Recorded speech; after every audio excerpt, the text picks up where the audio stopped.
우리가 어느 해보다도 우리가 2020년에 맞는 이 성탄절은 참 차분한 것 같습니다. 그렇죠? 차분하고 또 오늘 성탄을 앞두고 성탄 찬송도 많이 부르고 했는데 이번 성탄에는 우리가 또 준비하는 또 순서도 없이 이렇게 또 성도들이 함께 한 자리에 모이지도 못하고 또 이렇게 일부만 모이게 돼서 참 안타깝지만 우리의 상황이 이러하더라도 우리의 마음만큼은 여전히 성탄의 구주로 오신 주님으로 인해서 기뻐하고 즐거워하고 또 주께서 우리에게 주신 힘을 의지해서 우리가 처해지는 이 난관을 잘 이겨나가게 되기를 바랍니다. 오늘은 성탄절입니다. 안타깝게도 우리는 성탄절임에도 여전히 코로나 이런 상황을 겪으면서 성도들이 다 한자리에 모이지 못하고 있습니다. 이런 상황 속에서 어디에서 예배하든지 오늘 우리의 마음만큼은 흔들리지 말기를 바랍니다. 참된 예배자로 주 앞에 서게 되기를 바랍니다.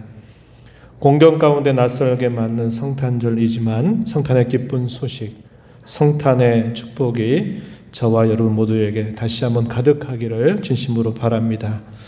오늘은 예수님의 탄생에 대한 말씀을 우리가 함께 살펴봅니다. 예수님에 대한 탄생에 대한 말씀들은 구약의 많은 선지자들이 예언했던 부분들입니다. 그러나 예수님이 실제로 어떤 상황 속에 탄생했는가 하는 실제적인 기록은 복음서를 통해서 우리가 확인할 수 있어요. 예를 들면 마태복음 같은 경우 또 누가복음이나 요한복음에서 그러한 기록들을 찾아볼 수 있습니다. 특별히 오늘 우리가 읽은 이 누가복음은 예수님의 탄생에 대한 좀 자세한 기록들을 우리에게 소개해 주고 있습니다. 그래서 오늘 이 누가복음의 말씀을 통해서 예수님의 탄생을 함께 생각해 보려고 합니다. 부디 성령께서 저와 여러분 모두에게 말씀의 풍성한 은혜로 함께 해 주시기를 바랍니다. 오늘 우리 본문의 말씀을 먼저 좀 생각을 해 보고요. 오늘 우리 설교의 제목 가이사와 그리스도라고 하는 이 제목에 따라서 또 함께 교훈을 좀 생각해 보겠습니다. 그리고 그 말씀을 오늘 우리가 살아가는 현실에 함께 적용하면서 우리가 오늘 이 성탄을 맞이하며 어떻게 살아야 될지를 점검하고 또 다져보는 시간이 되기를 바랍니다. 본문의 내용은 우리가 잘 알고 있는 내용입니다. 예수님께서 탄생하셨던 그 역사적인 상황이 어떠했는가 하는 것들을 우리에게 알려주고 예수님이 실제로 탄생하실 때 어디서 탄생하셨는지 어떤 모습으로 탄생하셨는지 또 이 탄생의 소식이 과연 누구에게 알려져 있는지 이러한 부분들에 대한 기록이 오늘 본문 속에 자세하게 기록이 되어 있습니다. 먼저 우리가 살펴보는 것은 당시에 예수님이 탄생하신 이 당시에 통치자들이 누구인가 하는 것을 우리가 확인해 보는데 두 명이 소개가 됩니다. 한 사람은 로마의 황제였던 가이사 아구스도라고 하는 인물이고 또 한 사람은 총독 구레뇨라는 두 사람이 소개가 됩니다. 우리가 읽은 본문 1절 앞부분에 보면은 그때의 가이사 아구스도라고 표현되어 있죠. 이 가이사라고 하는 말은 통칭입니다. 로마의 황제를 말할 때 가이사 이렇게 표현했어요. 우리나라도 대통령이라고 하는 말이 있지만 각각의 이름이 다른 것처럼 로마의 황제들도 많이 있습니다. 그런데 그 황제를 통칭할 때 가이사라는 말을 사용해요. 가이사인데 그의 이름이 아구스도라는 사람이 소개가 되고 있죠. 2절 가서 보면은 구레뇨라고 하는 사람이 소개됩니다. 이 사람은 수리아 총독이라고 소개가 되어 있어요. 실제적으로 수리아라고 하는 지역뿐만 아니라 유대를 다스렸던 총독, 이 사람이 구레뇨라고 하는 사람입니다. 이들에 대한 소개를 좀 자세하게 좀 해보면요.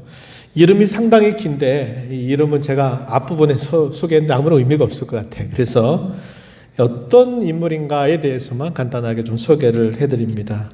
이 가이사 아구스도라고 하는 인물은 당시에 그 전쟁을 종식시켰던 공로를 가지고 있는 왕입니다. 그래서 이러한 공로로 그 사람에게 붙여진 칭호가 하나 있어요. 그 칭호가 뭐냐면 구주라고 하는 칭호가 사용됐다고 하는 것입니다. 구주. 당시 헬라 말로 소테르라고 하는 말로 사용됐는데요. 그 자신을 부를 때 구주라고 하는 말을 불렀어요. 우리에겐 참 생소합니다만 당시 이 황제들은 거의 신성시되기도 했고 그들의 말 한마디가 곧 전체의 법이 되기도 했기 때문에 그들은 이런 칭호들을 아주 곁들여서 사용하는 것을 참 좋아했습니다. 그래서 이 아구스토라고 하는 인물은 자기가 모든 전쟁을 종식시켰다, 끝내버렸다라는 그런 공로를 가지고서 구주라고 하는 칭호를 사용했습니다. 그리고 그는 아주 강력한 통치와 군사력을 바탕으로 해서 소위 로마의 평화, 아주 유명한 말이죠. 팍스 로마나라는 말로 사용하는데 로마의 평화 시대를 열었던 인물이기도 했다는 겁니다. 그런데 사실상 그 로마의 평화라고 하는 것은 실제적으로는 로마 전체의 평화가 아니라 사실은 지배자들 그룹, 높은 지위에 있는 사람들에게 있어서 평화를 상징하는 것이지 일반 국민들이나 일반 백성들에게 있어서는 그것을 실제적인 평화라고 말하기는 어렵다는 겁니다. 기득권자들을 위한 것이고 지배자들을 위한 것임을 우리는 알게 됩니다. 또 한 사람 구레뇨라고 하는 이 인물은 이 시리아와 유대의 총독으로 서 있었던 사람인데 이 사람은 엄청난 세금을 징수했던 인물로 유명한 사람입니다. 많은 세금을 일반 백성들에게 징수했기 때문에 많은 원성을 샀던 인물이죠. 그래서 한때에는 일반 백성들이 우린 더 이상 이 세금 때문에 못 살겠다, 못 내겠다 그래가지고 폭동이 일어나기도 했다고 이야기해 줍니다. 이 역사적인 기록이에요. 당시에 이 통치자들이 있는 그 때에 우리 구주이신 예수님께서 탄생하셨다라고 본문은 우리에게 알려줍니다. 당시에 이 황제가 어떠한 명령을 내렸냐면 호적을 조사하라고 하는 명령을 내립니다. 이게 황제의 칙령에 해당돼요. 호적을 조사하라고 하는 이 명령을 내리는 목적은 뭐냐면 당시에 인구가 얼마나 많이 있는가라는 것을 세보는 뜻도 있지만 그 속은 얼마나 많은 병력들을 동원할 수 있는가, 얼마나 많은 군사들을 모을 수 있는가 하는 것에 대한 자료를 삼기 위한 목적이고 또 하나 중요한 것은 그들로부터 세금을 받아들이기 위해서 몇 명이나 되는가를 세어보려고 하는 목적이다 하는 겁니다. 이런 명령들이 일반 백성들에게 내려졌을 때 이 명령은 기뻐할 만한 명령이 아니고 환호할 만한 명령이 아닙니다. 또 저런 명령 내려가지고 우리를 또 얼마나 어렵게 하려고 하는지 모르겠다. 또 우리 자식들을 또 얼마나 또 다른 전쟁에 불러들일지 모르겠다. 우리의 삶이 얼마나 또 힘들어지겠나라고 하는 염려와 걱정이 동반되는 그런 명령입니다. 그렇지만 황제가 명령했기에 그 명령을 따라야만 했던 것이죠. 이런 명령과 함께 당시에 이스라엘 백성들은 이 로마의 속국 아래에 있었기 때문에 더더군다나 이런 명령들을 따른다는 것이 기분 좋은 일일 수가 없는 겁니다. 그럼에도 불구하고 그런 명령을 따르게 되는 것이죠. 바로 그런 명령을 따르는 사람 중에 이 요셉과 마리아, 예수님의 부모인 이 요셉과 마리아도 그 명령을 따라서 호적 등록을 하기 위해서 자신이 살고 있던 땅에서 장소를 옮기게 돼요. 그들이 살고 있었던 곳이 어디였냐면 나세렛이라고 하는 동네입니다. 이 동네에서 살고 있었는데 황제가 호적조사라고 하는 명령을 내리니까 어디로 가야 되냐면 자신의 고향 땅으로 찾아가야만 됩니다.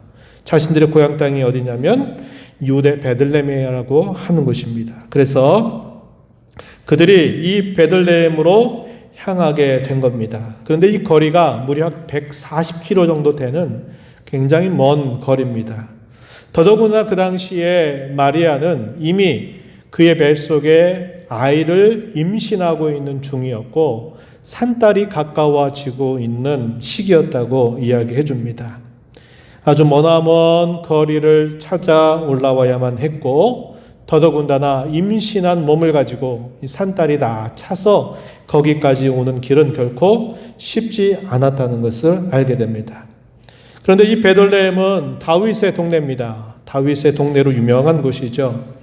그들이 이렇게 베들레헴으로 찾아오게 된 것은 황제의 명령에 의해서 찾아온 것이긴 하지만 그러나 그 옛날 선지자들을 통해서 이미 예언되었던 말씀이 이루어진 것임을 성경은 보여줍니다. 우리가 조금 전에 교독문에서 읽었던 말씀 중에 미가서 5장 2절 말씀에 보면은 이렇게 말합니다. 베들레헴 에브라다야, 너는 유다 족속 중에 작을지라도 이스라엘을 다스릴 자가 내게서 내게로 나올 것이라. 그의 근본은 상고의 영원에 있느니라. 이렇게 예언을 했었습니다. 이런 예언의 말씀이 역사적인 구체적인 상황 속에서 이렇게 이루어졌다는 것을 성경은 우리에게 이야기해 주고 있어요. 베들레헴에 도착하자 출산한 기한이 더 가까우게 되면서 이 마리아와 요셉은 여관방을 구해서 아이를 낳을 곳을 찾지만 빈 방이 없었다는 겁니다. 그래서 급하게 마구간을 찾게 되었고 이 마구간에서 출산을 하게 된 겁니다. 그들이 낳은 첫 아기가 곧 우리의 구주, 이 세상의 구주로 오신 예수님이십니다. 그 예수님은 가장 낮은 곳으로 온 세상의 구주로 이 땅에 탄생하셨음을 우리에게 보여주고 있어요. 당시의 세상의 군주들, 그들과는 너무나 반대되는 모습으로 이 땅에 탄생하셨다고 하는 겁니다. 보통 사람들마저도 짐승이 살고 있는 그곳에서 출산하는 일은 없어요. 누일 자리가 없어서 말 밥통에 그분을 누여야만 되는 그러한 참으로 낮은 자리에 세상의 구주이신 예수님은 탄생하시게 되었다고 우리에게 알려주고 있습니다. 이러한 예수님의 탄생은 매우 조용했습니다. 그리고 이 탄생의 소식이 모든 사람들에게 시끌벅적하게 알려진 사실이 아니었습니다. 이 탄생의 소식은 천사들에 의해서 당시에 가장 일반적인 신분을 가진 사람들, 낮은 지위에 있었던 목자들에게 이 탄생의 소식이 알려지게 됩니다. 오늘 우리가 읽은 본문 8절로부터 14절의 내용은 바로 그 예수님이 탄생하셨다고 하는 소식이 아주 작게 그리고 은밀하게 그리고 세상의 군주들에게 알려진 것이 아니라 한낱 양을 치는 목자들에게 이 사실이 알려졌다는 것을 우리에게 잘 보여주고 있어요. 주의 천사가 이 목자들에게 나타나서 이러한 탄생의 소식을 알려줍니다. 그 내용이 우리가 읽은 본문 10절로부터 12절 말씀에 표현되어 있어요. 한번 여러분 10절 한번 보시기 바랍니다. 이렇게 말합니다. 무서워하지 말라. 보라, 내가 온 백성에게 미칠 큰 기쁨의 좋은 소식을 너희에게 전하노라. 오늘 다윗의 동네에 너희를 위하여 구주가 나셨으니 곧 그리스도 주시니라. 너희가 가서 강부에 쌓여 구유에 누워 있는 아기를 보리니 이것이 너희에게 표적이니라. 천사가 이들에게 알려준 이 탄생 소식, 이것이 기록되어 있는데 이 말씀 속에는 매우 중요한 의미를 담고 있는 표현들이 나타나고 있다는 겁니다. 이러한 탄생의 소식을 들은 이 목자들은 그 아기 예수께서 탄생하신 곳으로 찾아가게 돼요. 그리고 그 예수님을 향해서 경배하게 됩니다. 그것은 우리가 읽은 본문 뒤편에서 기록되고 있는 말씀이에요. 이러한 탄생의 소식이 알려지면서 동시에 어떤 일이 있었냐면 천군과 천사들의 합창이 이어지게 됩니다. 그 내용이 우리가 읽은 본문 마지막 절 14절에 이렇게 표현되어 있어요. 지극히 높은 곳에서는 하나님께 영광이요 땅에서는 하나님이 기뻐하신 사람들 중에 평화로다. 이러한 합창의 소리가 울려 퍼지게 된 것입니다. 이것이 누가가 예수님의 탄생에 대해서 사실적으로 기록해주고 있는 내용이에요. 우리는 이 내용을 통해서 누가가 이 기록하고 있는 이 표현들 속에 그가 무엇인가를 보여주고자 하는 의도가 있다는 거예요. 그 의도 중에 하나가 뭐냐면 당시의 세상의 통치자들, 세상의 군주, 그리고 이 땅에 참된 왕으로 탄생하신 그리스도 예수님과 서로 비교하려고 하는 뜻이 있다는 거예요. 우리는 그걸 오늘 살펴보려고 하는 것입니다. 누가는 우리가 읽은 이 본문의 말씀을 통해서 가이사와 그리스도를 대조하고 비교하고 있습니다. 그는 이렇게 묻고 싶은 거예요. 너가 진정한 왕이냐? 어떠한 나라가 진정한 나라이겠냐? 어떠한 평화가 진정한 평화가 될 수 있겠느냐라고 하는 질문을 던지려고 하는 겁니다. 그러면서 이 말씀을 읽는 성도들에게 우리의 진정한 왕이 바로 이분이시다. 우리가 살고 있는 진정한 나라는 이분이 다스리는 나라를 살고 있다. 이분이 다스리는 나라에서 우리는 참된 평화를 누릴 수 있다라는 사실을 일깨워 주려고 한다는 겁니다. 천사가 이 목자들에게 알려주고 있는 이 표현 속에서 우리가 특별히 주목하는 표현이 있어요. 본문 11절 말씀에 보면은 이렇게 말했습니다. 다윗의 동네에 너희를 위해서 구주가 나셨다. 곧 그리스도 주시다 라고 표현합니다. 이 표현 속에는 예수님에 관하여 세 가지의 표현을 사용하고 있어요. 어떤 표현을 먼저 사용합니까? 구주라고 하는 표현, 두 번째는 그리스도라고 하는 표현, 세 번째는 주 혹은 주님이라고 하는 표현을 사용하고 있다는 것입니다. 제가 초대에 말씀드렸듯이 당시의 황제였던 아구스도는 자기가 전쟁을 종식시켰다. 그래서 로마의 평화를 이뤄냈다라고 하는 그 공로로 구주라고 하는 칭호를 사용했단 말이에요. 내가 로마의 구주다. 내가 로마의 구주다 라고 하는 표현을 사용한 겁니다. 그런데 천사들은 오히려 누구를 향해서 구주라고 말하느냐? 이 마구간에서 탄생하신 이 아기 예수님이 진정한 구주이시다 라는 사실을 이야기해 주고 있는 겁니다. 정치적으로 문제를 풀어서 정치적으로 문제를 해결해 주고 전쟁의 위협 속에서 그 전쟁이 멈추도록 해준 것을 두고 내가 이 로마 모든 백성들을 내가 구원해냈다. 그러니 내가 구주다 라고 말하는 로마 황제와 다르게 아기 예수님은 진정한 구주로 이 땅에 오신 왕이시다. 이렇게 이야기합니다. 누가 로마의 황제를 기억하겠습니까? 누가 로마의 황제를 두고두고 그들을 칭송하겠습니까? 당시의 몇몇 사람들은 혹은 당시를 살았던 사람들은 그 황제를 두고 우리의 구주입니다 라고 칭했을지 몰라요. 그러나 역사가 흘러가고 시간이 흘러가면서 로마 나라는 패망하게 되었고 역사적인 기록으로 남아있을 뿐이에요. 그 사료를 찾아보니까 그때 이 사람이 이런 일 때문에 구주로 불리기도 했구나 이런 정도만 확인할 수 있을 뿐 그 사람을 두고 지금까지 우리가 구주라고 말하지 않아요. 그러나 이 땅의 가장 낮은 자리에 오신 우리 예수님을 두고는 시간이 흘러가면 흘러갈수록 더 많은 사람들의 입에서 입으로 그분은 우리의 구주입니다. 그분은 나의 구주입니다. 라고 칭송을 받게 되는 겁니다. 그분이 우리의 진정한 구주라는 사실을 우리에게 보여주고 있다는 거예요. 그분은 구주가 되셨고 그분은 구약의 수많은 선지자들이 예언했던 메시아 그리스도라고 하는 사실을 말해주고 그분은 진정한 주님이 되신다. 천지와 만물의 주님이요 자기 백성들의 주님이 되신다고 하는 사실들을 천사들의 소리를 통해서 알려주고 있는 겁니다. 그럼에도 불구하고 그분은 어떤 왕으로 우리에게 오셨습니까? 가장 낮은 모습으로 이 땅에 찾아오셨다는 거예요.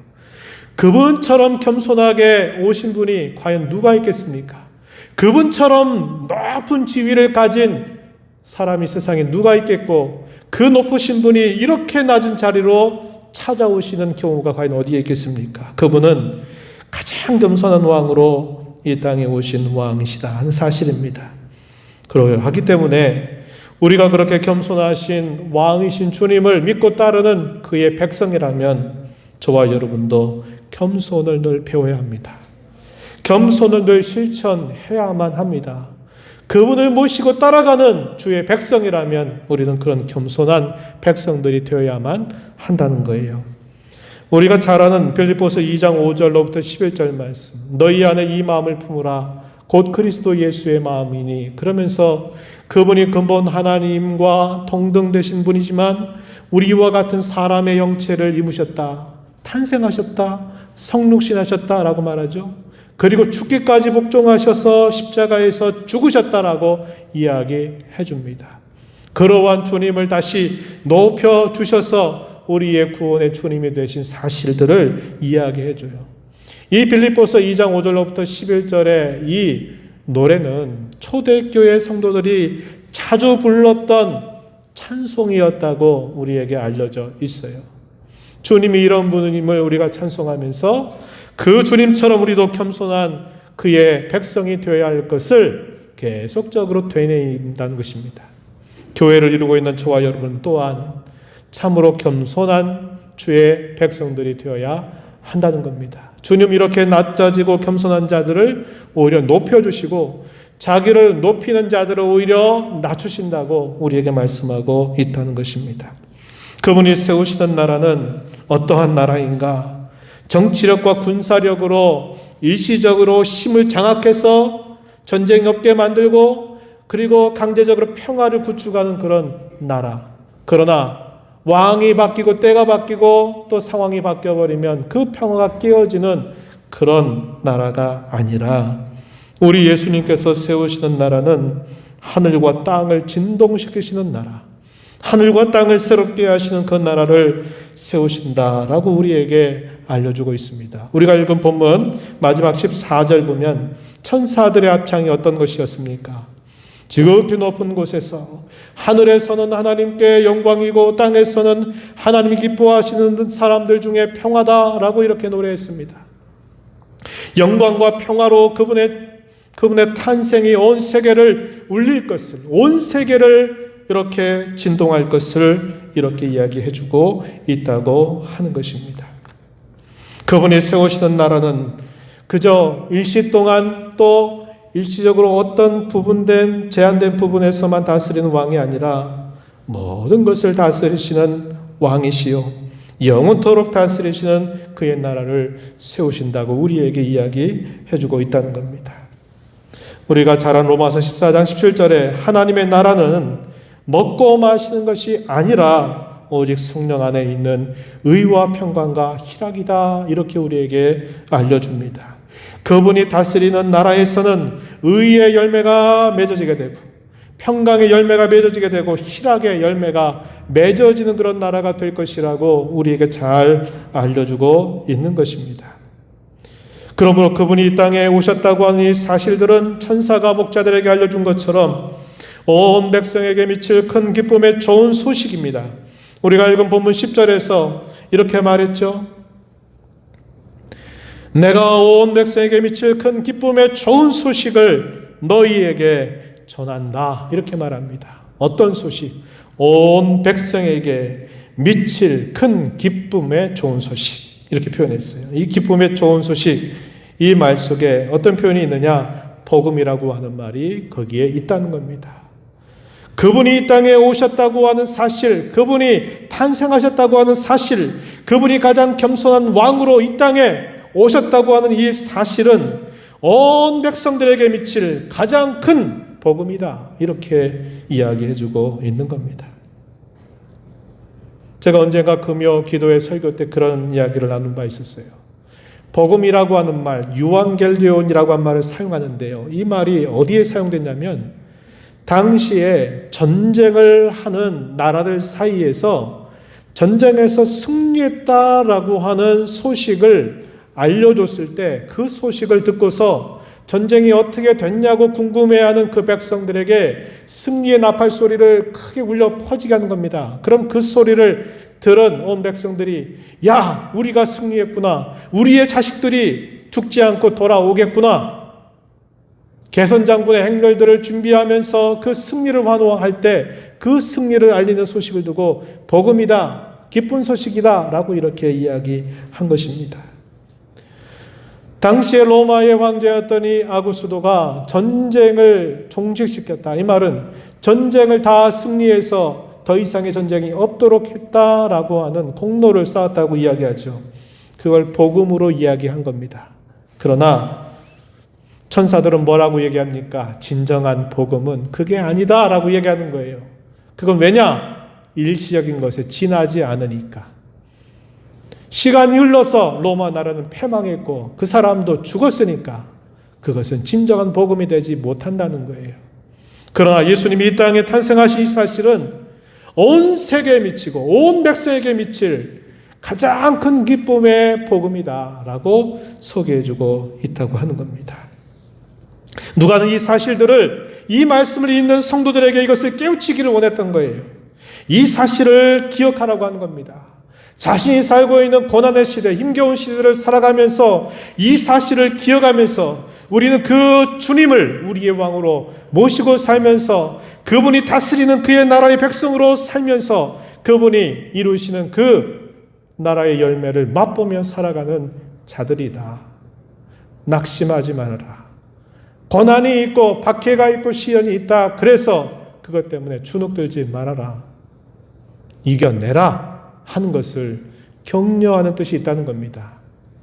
누가복음이 언제 기록될까요? 누가복음은 교회 박해가 한창 심해져 가는 그런 때 기록이 됐어요.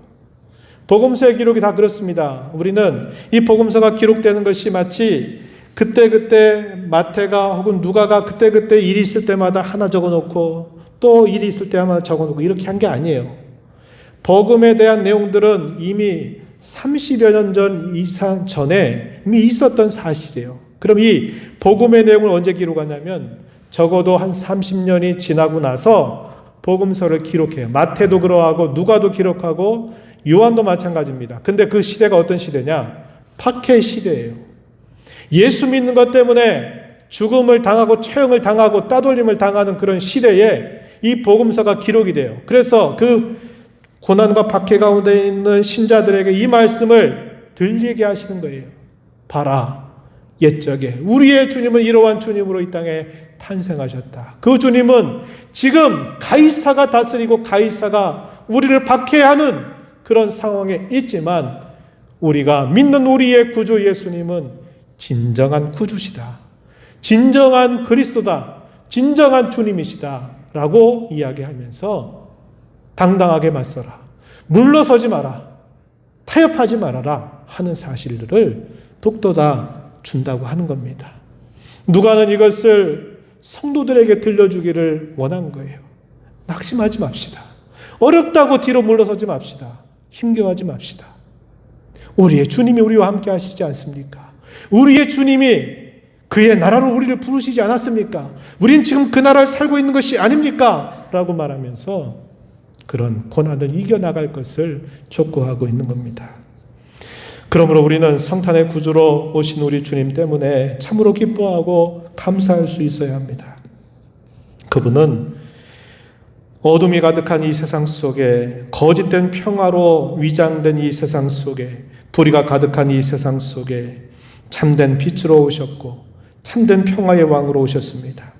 참으로 의로운 나라를 세우시기 위하여 이 땅에 탄생하셨습니다. 이걸 다르게 말해볼까요?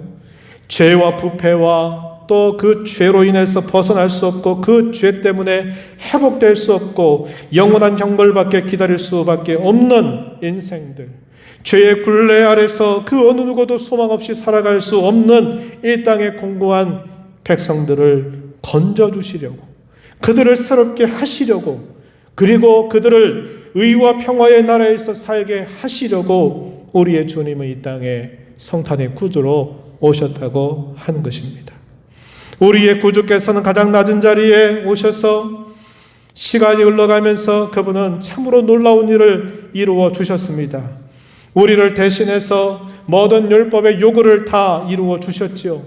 율법의 요구를 지켜 살지 못함으로 율법의 형벌 저주를 그분이 다 홀로 담당해 주셨지요. 율법의 모든 요구를 다 완결시켜 버려서 그 율법이 우리에게 무엇인가를 요구할 수 없도록 우리를 감싸주시는 일을 해주셨습니다. 그리고 이제는 그의 나라의 백성들을 끊임없이 모으시고 계십니다. 저와 여러분은 그 나라의 백성으로 부름받았습니다. 처음에 강림으로 이 땅에서 우리에게 이루어주신 이 구원의 일들은 다시 재림하시는 그 강림을 통해서 완성시켜 주실 것이다 하는 겁니다. 이 사실은 변함이 없는 사실이에요. 문제가 생길 수 없는 성경의 확고한 약속이라는 거예요. 그럼 뭐가 문제냐? 시간이 문제라는 겁니다. 시간이 다를 뿐이에요. 우리는 지금 됐으면 좋겠다, 지금 모든 게 좀 다 해결됐으면 좋겠다라고 생각하고 지금 부르짖고 있지만 우리의 주님은 그분의 가장 지혜로우신 시간 속에서 가장 적절하다고 판단되는 때에 이 약속들을 이루어 주실 것을 우리에게 약속하고 있다는 거예요. 그래서 내 시기와 맞지 않다 그래서 내가 원하는 일들이 지금 이루어지지 않는다 그래서 그것 때문에 우리가 신앙으로 낙심하고 좌절할 이유가 없는 거예요. 우리는 어떻게 해야 될까요? 인내하면서 기다리는 겁니다. 그래, 주님이 가장 적당하다고 생각하실 때 주님이 약속하신 것을 반드시 이루어 주실 거야. 내가 비록 사는 이때 이루지 않았다 하더라도 그분이 다시 오시면 우리를 다 새롭게 하실 거야. 그래, 이러한 약속을 부여잡고 살아가자라고 우리에게 가르쳐 주고 있는 겁니다. 그렇기 때문에 저와 여러분은 어떻게 해야 될까요? 아무리 코로나 환경이 1년 가까운 시간 동안 계속돼서 우리가 참 불편한 삶을 살고 있다 하더라도 이보다 더 큰 감염병이 우리를 괴롭히고 이보다 더 큰 일들이 우리를 힘들게 할지라도 우리는 이러한 상황 때문에 아이고 나 힘들어 죽겠다, 아이고 나 힘들겠다, 나 못 살겠다 하는 것을 그저 표정으로 늘 나타내서 표정을 봐도 늘 힘이 없고 표정을 봐도 늘 낙심하고 있고 표정을 보면 있던 힘까지도 빠져버리게 만드는 그런 표정들을 짓고 살지 말아야 돼요. 어떻게 해야 될까요? 모든 상황을 이기게 하고 모든 상황을 뛰어넘게 하시는 이 주님이 우리 곁에 함께 계시고 임마누엘로 함께 하시니 우리는 상황을 뛰어넘어서 기뻐해야 합니다. 상황을 뛰어넘어서 감사해야만 돼요. 이것이 성경이 우리에게 보여주고 있는 부분이라는 겁니다. 말씀을 맺겠습니다.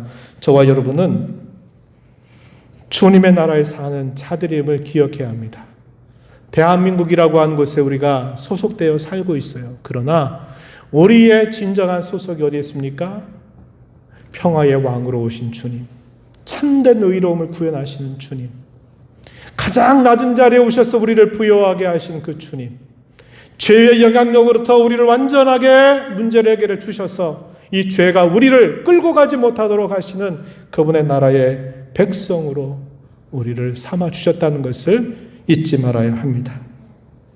그래서 우리는 그 나라에 살게 된 것 때문에 감사해야 되겠고, 그 나라에 사는 것 때문에 참으로 기뻐해야 되겠고, 그 나라에 살면서 그 나라의 열매를 맺어가는 일에 힘을 기울여야 하겠습니다.